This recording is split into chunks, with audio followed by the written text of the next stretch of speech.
tingnan nyo naman yung buhos ng tubig. Yan yung dahilan kung bakit yan ay nagbabawas ng tubig.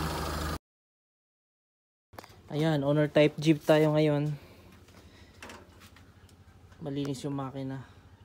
Tono lang gagawin natin dito mga kaibigan, kasi sabi ni tatay, ang problema daw kapag binigla mo yung silinyador, parang nalulunod, tapos nanginginig yung makina. Then hard starting din.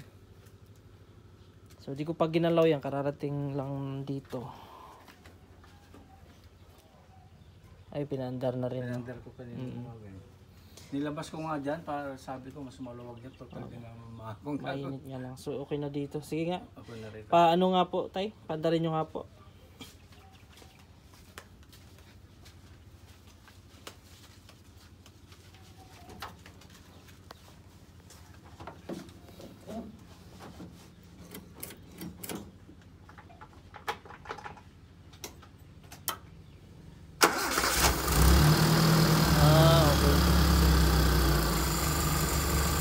Okay naman, kaso ganyan hindi stable.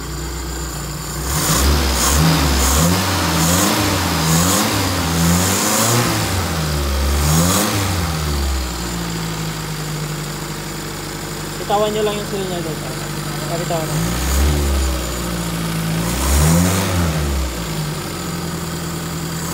Okay naman, may gasolina na.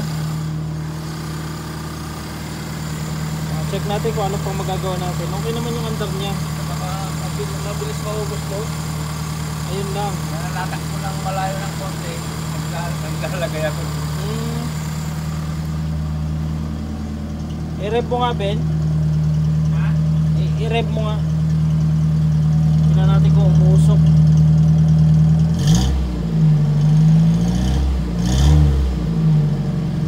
Okay naman.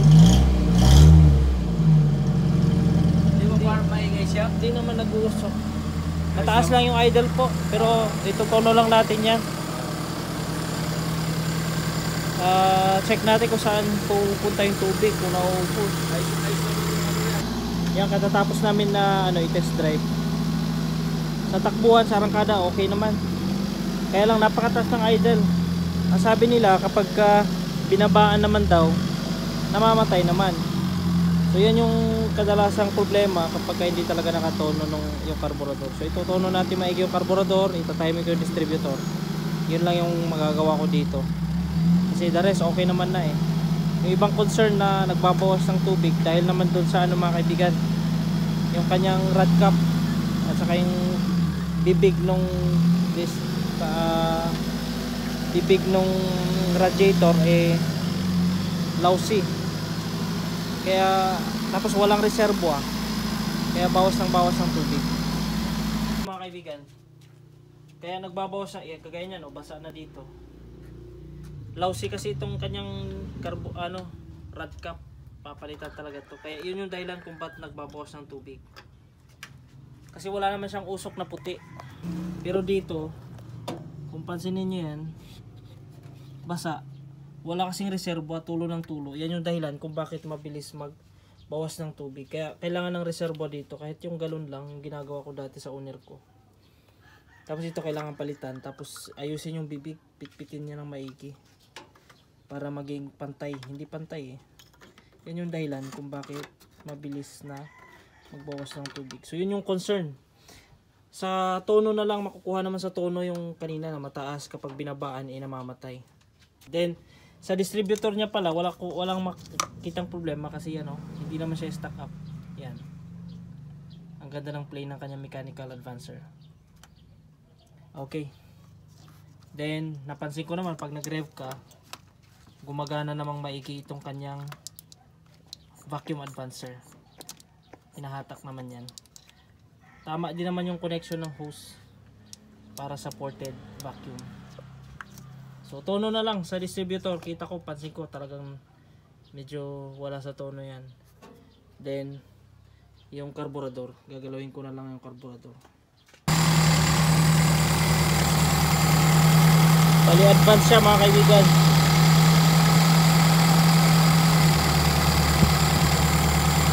nasa 25 degrees before top dead center. Yan, isa yung dahilan kung bakit mahirap panda rin, lalo pag malamig. Tapos wala, di natin mag-anong matono ng maigi yung kanyang carburetor. 25 degrees DTDC. Ito mga kaibigan, oh, nakasagad na. Samantalang yung timing niya is nasa 10 degrees pa lang or 12. Dahil ported lang yung gumagana, hindi tayo pwedeng mag 12. Ported lang. So hugutin ko yung distributor, i-correct ko kasi mali yung kabit na naman. Kaya kahit anong tono mo dyan, hindi mo yan maitapat sa 8 degrees before top dead center kahit gumamit ka ng timing light. Kasi masyadong advance ng isang ngipin yung pagkabit ng distributor. So baklasin ko lang, tapos kabit ko ulit.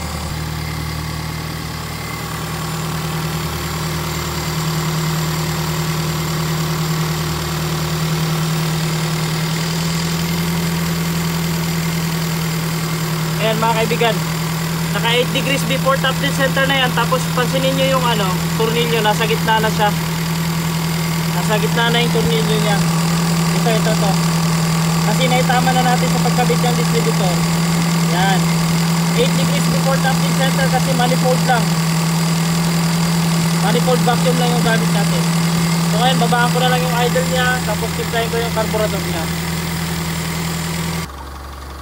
Ayun, napayapa na siya mga kaibigan. Ngayon naman ay iset ko lang sa tamang RPM. Wala kasing RPM gauge ito.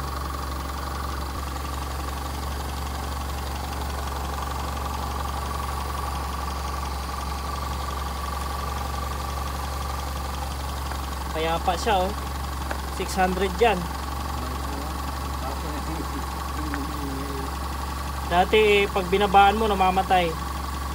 Pinuno ko na rin yung carburetor niyan. 650, so ang isi-set ko dyan 700 para hindi masyadong ma-vibrate.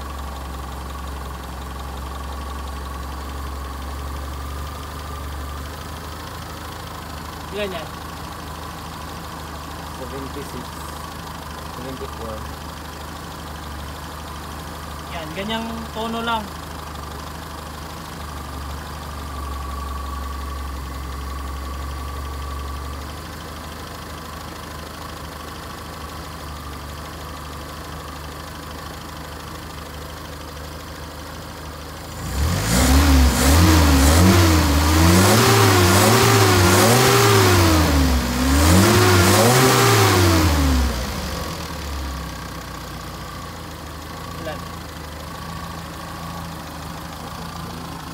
Ayan, maabot pa siya ng 790. Yan mga kaibigan, perfect na yung tono niya. At tingnan nyo naman yung buhos ng tubig. Yan yung dahilan kung bakit yan ay nagbabawas ng tubig. Kasi nga sira yung ito, cap. Kailangan palitan yan. Wala namang usok dito, kaya hindi walang usok. Okay na rin yung combustion niya. Kasi tinuno na natin yung carburetor. Tinuno na natin yung distributor, kinorek ko yan. Yan yung ginawa natin dyan. Kaya yan, kaya pa siya. Ilan yan? 7? 75, 74. O yan. Yan yung setting natin. Para hindi masyadong mataas, hindi rin masyadong mababa. Sinadya kong 75 kasi pag nag-ilaw, pag gabi, tapos nag-wiper ka, mababa pa yan. Kaya okay na yan. Responsive na siya. Tapos yung kanyang distributor, vacuum advancer, yung ported vacuum advancer, ganang-gana. Alright, okay na. So test drive namin ulit. At tingnan natin kung mamamatay pa rin siya kapag nagkakambyo, nagpipreno si tatay.